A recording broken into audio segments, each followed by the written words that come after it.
नमस्कार दोस्तों, this is my YouTube channel study with zero to hero में आप सभी को स्वागत है। आज मैं आपके सामने हिंदी के विराम चिन्हों से रिलेटेड क्वेश्चन डिस्कस करूंगा जो आने वाले सभी एग्जाम्स के लिए बहुत ही इंपॉर्टेंट सिद्ध होंगे। चलिए वीडियो स्टार्ट करते हैं। वीडियो स्टार्ट करने से पहले मैं आपसे रिक्वेस्ट करना चाहूँगा कि आपने अभी तक मेरे चैनल को सब्सक्राइब नहीं किया तो प्लीज़ सब्सक्राइब कर लीजिए और घंटी के बटन को प्रेस कर दीजिए ताकि मेरे अपलोड की प्रत्येक वीडियो का नोटिफिकेशन आपको मिलता रहे। चलिए वीडियो स्टार्ट करते हैं। किस वाक्य में विराम चिन्ह का उचित प्रयोग नहीं है? तो इसमें ऑप्शन दे रखा है, मैं मनुष्य में मानवता देखना चाहता हूँ, उसे देवता बनाने की मेरी इच्छा नहीं है, यह दूर से बहुत दूर से आ रहा है, सुनो सुनो वह गा रही है, प्रिय महाशय मैं आपका भारी हूँ। तो इसका आंसर हो जाएगा ऑप्शन सी, सुनो सुनो। इसमें 2 बार सुनो सुनो आया और इसमें ये वाला चिन्ह लगा हुआ है, ठीक है, विस्मय बोधक चिन्ह लगा हुआ है, तो ये गलत लगा हुआ है, ठीक है ना। किस वाक्य में विराम चिन्ह का उचित प्रयोग नहीं हुआ है? तो इसका आंसर हो जाएगा ऑप्शन सी। अगला क्वेश्चन है, इनमें से कौन विराम चिन्ह का प्रकार नहीं है? तो कौन विराम चिन्ह का प्रकार नहीं है? तो इसका आंसर हो जाएगा ऑप्शन सी, उपदेशक। निर्देशक भी विराम चिन्ह का प्रकार होता है, लाघव भी, विवरण भी। अगला क्वेश्चन है, जहाँ वाक्य की गति अंतिम रूप से ले विचार के तार टूट जाएं, वहाँ किस चिन्ह का प्रयोग किया जाता है? जहाँ वाक्य की गति अंतिम रूप ले ले विचार के तार टूट जाएं और वहाँ किस चिन्ह का प्रयोग होता है? तो इसका आंसर हो जाएगा ऑप्शन डी, पूर्ण विराम का। अगला क्वेश्चन है, विराम चिन्ह प्रयुक्त होता है, विराम चिन्ह प्रयुक्त होता है तो ये होता है संयोजक चिन्ह के लिए, ठीक है, संयोजक चिन्ह के लिए। अगला क्वेश्चन है, विराम का अर्थ है, तो विराम का अर्थ होता है ठहरना या रुकना। अगला क्वेश्चन है, श्री कामता प्रसाद गुरुजी के अनुसार विराम चिन्हों को किस भाषा से लिया हुआ माना जाता है? तो ये माना जाता है अंग्रेजी से। अगला क्वेश्चन है, छंदों में एक चरण की समाप्ति पर किस विराम चिन्ह का प्रयोग होता है? छंदों में एक चरण की समाप्ति पर किस विराम चिन्ह का प्रयोग होता है? तो ये होता है ऑप्शन ए, अल्प विराम का, ठीक है, इसे बोलते हैं अल्प विराम। अगला क्वेश्चन है, रामू जो बड़ा अच्छा खिलाड़ी है, कल उसकी टांग टूट गई, वाक्य में उचित विराम का प्रयोग हुआ है, तो इसका आंसर हो जाएगा ऑप्शन ए, अल्प विराम, ठीक है, ऑप्शन ए, अल्प विराम। अगला क्वेश्चन है, जाना है तो जल्दी जाओ, वाक्य में उचित विराम चिन्ह का प्रयोग करें। जाना है तो जल्दी जाओ, वाक्य में उचित विराम चिन्ह का प्रयोग करें, तो इसका आंसर हो जाएगा ऑप्शन ए, अल्प विराम का। तो इस प्रकार से होगा, जाना है तो जाना है के बाद में अल्प विराम लगेगा, तो जल्दी जाओ, ऐसे वाक्यों को बाद में अल्प विराम लगता है, ठीक है नहीं। तो तब वह आदि का लोप होता है इसमें, जिसके बाद मतलब तो हो गया, तब हो गया, वह, इसके बाद में जो अल्पविराम लगता है अधिकतर। अगला क्वेश्चन है,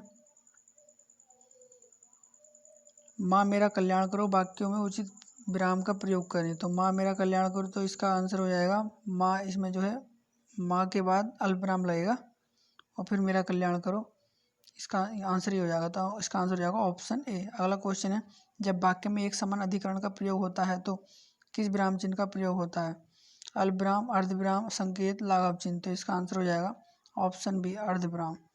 अगला क्वेश्चन है, मिश्रित तथा संयुक्त वाक्यों में विरोध का भाव प्रकट करने के लिए किस विराम चिन्ह का प्रयोग किया जाता है?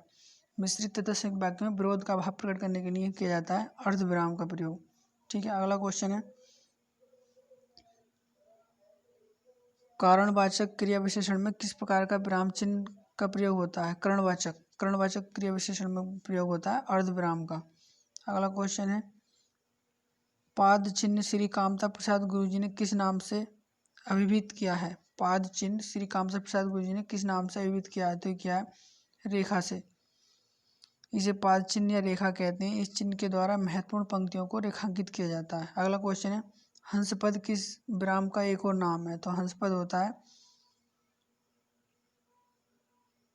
हंसपद जो होता है वो त्रुटि पूरक होता है, ठीक है नहीं, हंसपद या त्रुटि, ठीक है नहीं, ध्यान रखना है, ये ऑप्शन इसका गलत लगा हुआ है। अगला क्वेश्चन है, तुल्यता सूचक चिन्ह को पहचानिए। तो तुल्यता सूचक जो चिन्ह होता है, इसका आंसर हो जाएगा ऑप्शन डी, ठीक है नहीं, ये बराबर का चिन्ह जो होता है ये तुल्यता होता है। इसे पाषाण भी कहते हैं, पत्थर, बिडोजा, इंद्र, ठीक है नहीं। पाद बिंदु चिन्ह का पहचान करें। तो पाद बिंदु चिन्ह होता है ये वाला, ऑप्शन डी। अगला क्वेश्चन है, समाप्ति सूचक चिन्ह की पहचान करें। तो समाप्ति सूचक चिन्ह जो होता है वो होता है ये वाला, ऑप्शन ए। ठीक है, अगला क्वेश्चन है किस शब्द में ए स्वर नहीं है, ए स्वर नहीं है, तो इसका आंसर हो जाएगा ऑप्शन ए वैदिक। वैदिक में ए स्वर नहीं है, पैतृक, एक्के, स्नेह सब में ए स्वर है।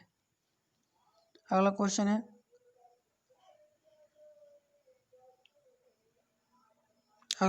है पूर्ण विराम का प्रयोग किया जाता है, तो पूर्ण विराम का प्रयोग किया जाता है वाक्य के अंत में। अगला क्वेश्चन है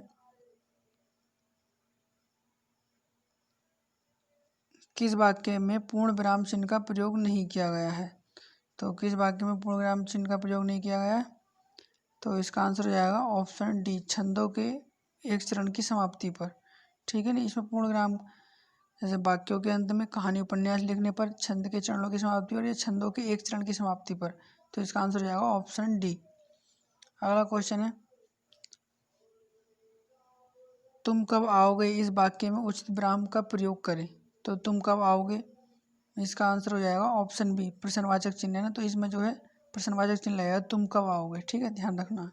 अगला क्वेश्चन है आहा तुम्हें पाकर कितना आनंद आ रहा है, वाक्यों में उचित विराम चिन्ह का प्रयोग करें, तो आहा वाला जो चिन्ह होता है वो विस्मयादिबोधक चिन्ह होता है। ठीक है नहीं, खुशी, हर्ष, दुख को प्रकट करने के लिए जो होता है वो विस्मयादिबोधक चिन्ह होता है। ठीक है, ध्यान रखना है, तो इसका आंसर हो जाएगा ऑप्शन बी।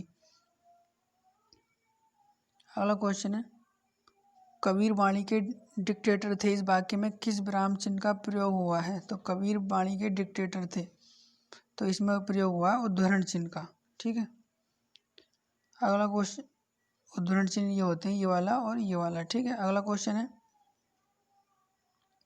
संयोजक चिन्ह किस अन्य नाम से जाने जाते हैं, संयोजक चिन्ह को किस अन्य नाम से जानते हैं, तो संयोजक चिन्ह को नाम से जानते हैं सामासिक चिन्ह। ठीक है, ध्यान रखना। अगला क्वेश्चन है भूल सुधारने अथवा शब्द में किसी त्रुटि को सही दिखाने के लिए किस कोष्टक का प्रयोग किया जाता है, तो ये किया जाता है वर्गाकार कोष्टक का। ठीक है, ये वाला बी आंसर। अगला क्वेश्चन है विवरण चिन्ह को पहचानिए, जिसमें विवरण चिन्ह कौन सा है, तो ये होता है विवरण चिन्ह, विवरण दीजिए, हम कोई किसी भी लिखते हैं कि ये विवरण दीजिए तो ऐसा करते हैं नहीं, ऐसे जो लगाते हैं चिन्ह, तो इसका आंसर हो जाएगा ऑप्शन बी। अगला क्वेश्चन है पुनरुक्ति व लाघव चिन्ह को पहचाने, तो पुनरुक्ति व लाघव चिन्ह जो होता है उसका आंसर जाएगा ऑप्शन ए। ठीक है नहीं, जो पुनरुक्ति जो होता है वो ये वाला चिन्ह होता है, और लाघव चिन्ह जो होता है वो ये वाला होता है। ठीक है, अगला क्वेश्चन है किसी बड़े अंश का संक्षिप्त रूप दर्शाने के लिए किस चिन्ह का प्रयोग किया जाता है, किसी बड़े अंश का संक्षिप्त रूप दर्शाने के लिए किस का प्रयोग किया जाता है, तो किया जाता है लाघव चिन्ह का और संक्षेप सूचक चिन्ह का। ठीक है, लाघव चिन्ह और संक्षेप सूचक चिन्ह। अगला क्वेश्चन है सही विराम चिन्हों का वाला वाक्य कौन सा है, छी तुमने तो नाम ही डुबो दिया, छी तुमने तो नाम ही डुबो दिया, छी तुमने तो नाम ही डुबो दिया, छी तुमने तो नाम ही डुबो दिया। इसका आंसर हो जाएगा ऑप्शन सी, छी, पहले तो छी कर दिया और विस्मयादिबोधक चिन्ह, और तुमने तो नाम ही डुबो दिया, इसका आंसर हो जाएगा ऑप्शन सी। अगला क्वेश्चन है जहाँ योजक चिन्ह का प्रयोग नहीं करते पहचानिए। पहला ऑप्शन है दो संयुक्त क्रियाएं एक साथ प्रयुक्त हों, रीतिवाचक और परिमाणवाचक क्रिया विशेषण में प्रयुक्त दो अवयवों में।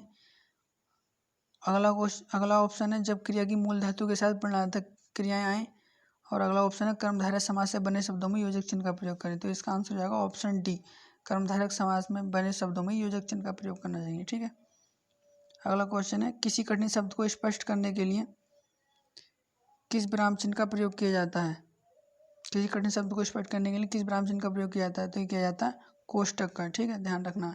वीडियो को लाइक कर दिए, यदि चैनल पर पहली बार आए तो चैनल को सब्सक्राइब कर दीजिए। नमस्कार दोस्तों।